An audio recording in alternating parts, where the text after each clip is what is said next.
So yun guys, may isa tayong video. Gagawin lahat para sa content. So hanggang maka-harm na ng tao. So panoorin natin tong video na to guys. Hindi mo kayo na. Hindi kita.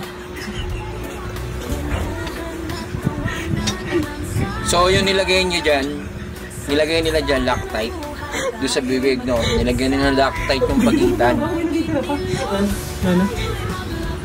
So, basically, Loctite ay para sa mga bagay kung saan kailangan mo pagbigtin.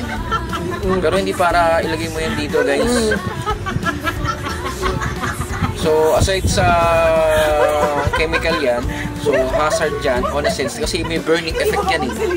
Imagine nyo, kami nga, minsan lang, actually sa work, meron kami mga Loctite ganyan. Ginagamit yan sa mga materialis namin sa mga acrylic. So, commonly acrylic para mapagdik namin. Pero yung gamitan mo yung balat mo, imagine mo, ang hirap niyan, yung effect niyan. Sabihin natin hindi yan original Loctite. Swerte mo kung hindi yan yung original Loctite.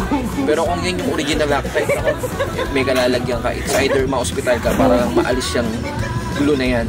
Kung naman na somehow, somewhat, tulad ko rin, we struggle to create content. Pero sana naman, hanggat maaari, kung gagawa tayo ng content, i-make sure na hindi tayo makaka-harm ng ibang tao. And kahit sabihin natin kapamilya pa natin yan, at normal lang na asarin o lokohin. Pero so, para ilagay mo sa alanganin yung mga mahal mo o mahal mo sa buhay, ay gagawa ka ng content. So it's talagang hindi natin to tinatangkilik. And syempre, most especially sa ibang tao, lalo pag ginawa mo yan. Sa ibang tao nga, di ba, parang ang hirap, lalo pa kaya sa kapwa mo o kamag-anak mo. So, try and strive to create more creative actually na mga content.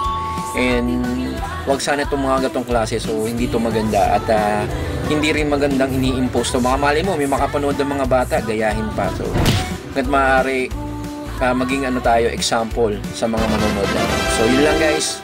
Maraming salamat.